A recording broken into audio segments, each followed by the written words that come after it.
Hello, Madam No Azami and viewers. Today, our group is going to present about pollution, which is a group presentation for the subject philosophy and career issues. So, our group we have Saw Wei, me as the group leader, and we have YuBo, Jun Xiang, Qiao Hui, Saiful Islam, and conductor Touhidul Hasan. So, in this presentation, we'll be talk more in depth about pollution and what are the causes, effects, statistics, and the background behind this pollution. So right now I'll be passing to Fam Jin Xiao for the introduction and what is pollution. Hi, I'm Jun Xiang, and we're talking about the introduction and what is pollution. Pollution is a major environmental and social problem in the modern world. As countries develop through industrialization and urbanization, more factories, vehicles, and waste are produced. These activities release harmful substances into the environment. As a result, our air, water, and land becomes contaminated, which can harm human health, wildlife, and ecosystems. Pollution can cause problems such as lung disease, water contamination, and damage to natural habitats. Because of this serious impact, pollution has become an important issue that requires collective action and sustainable solutions to protect our environment and ensure a better future. Next, I will be talking about what is pollution. Pollution happens when the air, water, and or land becomes dirty or contaminated by harmful substance. These substances can include chemicals, smoke, plastic waste, or toxic materials. Pollution is mainly caused by human activities such as industrial waste, vehicle emissions, improper waste disposal, and open burning. For an example, Japan releases radioactive wastewater into the ocean. When pollution occurs, it can damage the environment and harm living things, including humans, animals, and plants. The pollution objective is to define and understand the type of pollution affecting the society, to identify the causes and effects to pollution in Malaysia, and to analyze pollution and find solutions to reduce pollution. Social science theory on pollution. First, conflict theory focuses on power and capital. It suggests that environmental problems happen because different groups compete for limited resources. Powerful groups, such as industrial companies and economic elites, often prioritize making profit and accumulating capital. As a result, they may ignore environmental protecting and public health in order to increase their wealth. Second, the treatment of production explains how continuous economic growth leads to more pollution. In modern economies, companies constantly increase production to make more profit. This requires more natural resources and generates more waste and pollution.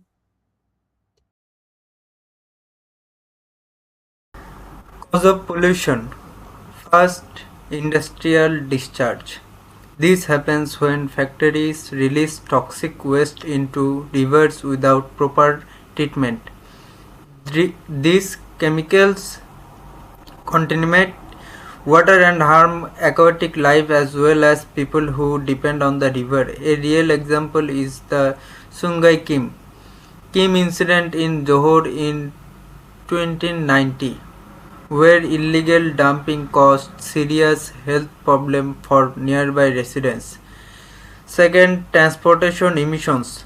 As more people own vehicles, especially in cities, the amount of air pollution increases. Cars and motorcycles release harmful gases and fine particles like PM2.5 over time. This leads to poor air quality, which can cause breathing problems and other health issues, especially in urban areas. Third, poor waste management. In many places, waste is still burned openly or dumping illegally. This happens because of weak enforcement and a lack of modern recycling facilities.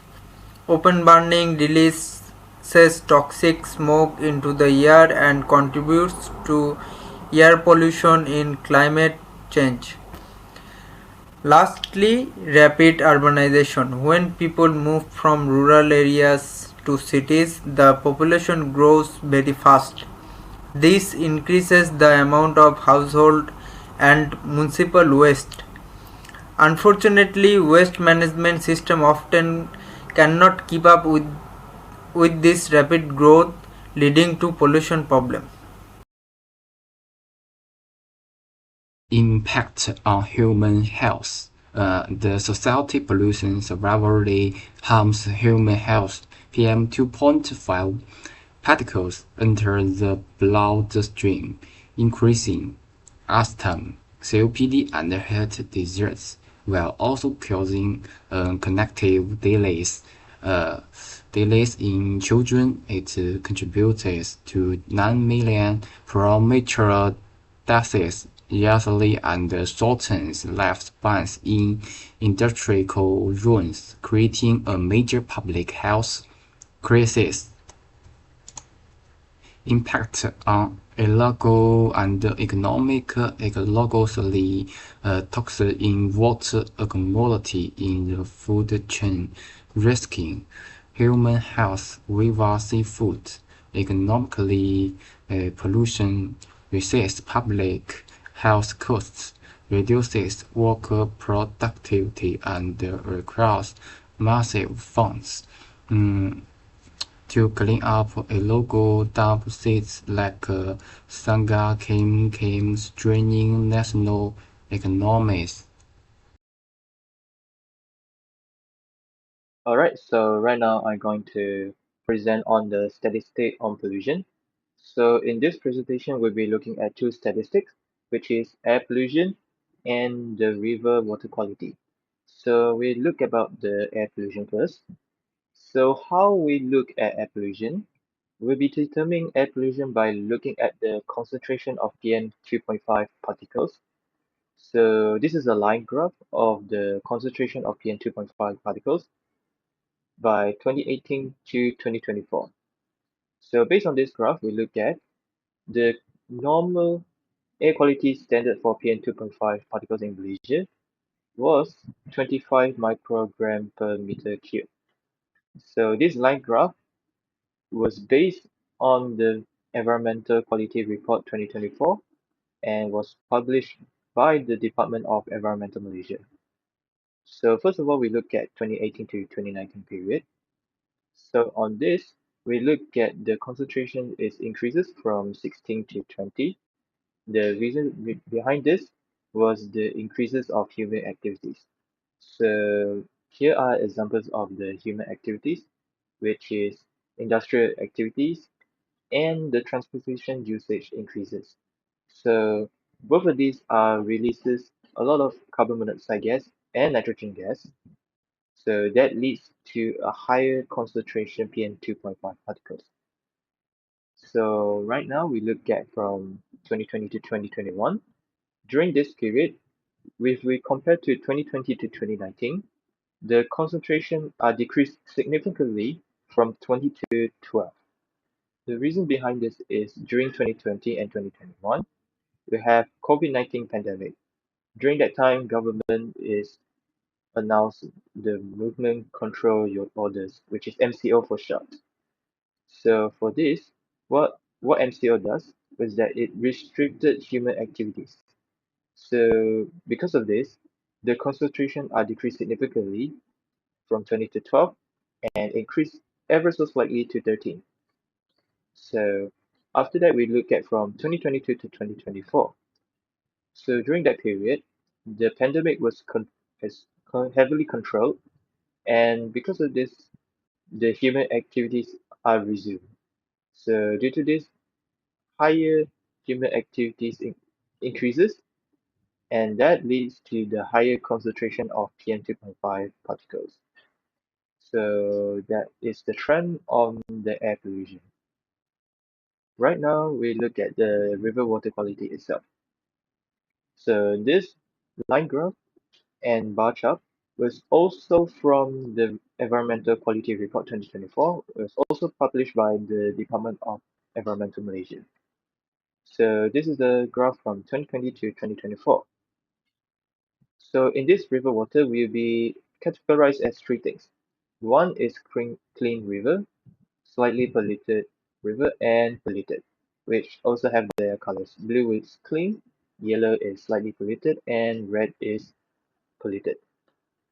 So in 2020, the clean river is lower compared to other years, but there's a reason behind this because in 2019 we saw the worst percentage of clean river because because there are increases of human activities such as industrial waste and also for dumping toxic waste.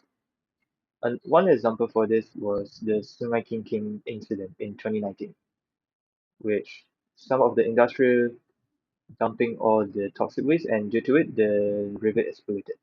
So that is one of the few examples of it.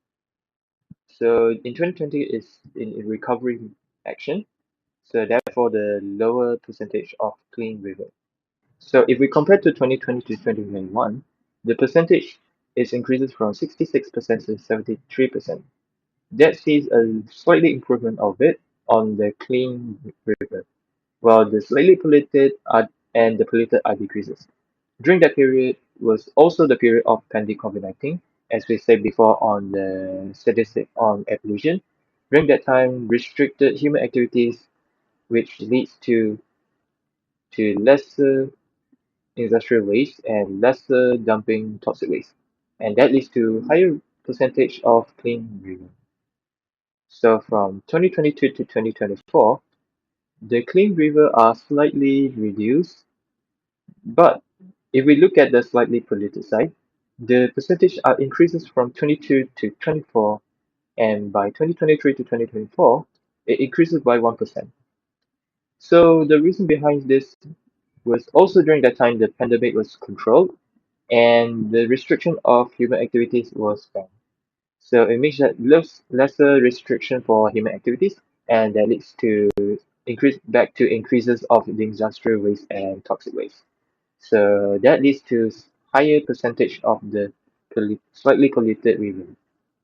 So we can conclude this by saying that by the air pollution trend and the river water quality trends by saying that during 2020 to 2021, the percentage are lower than the other years. The reason behind this was the restriction of human activities.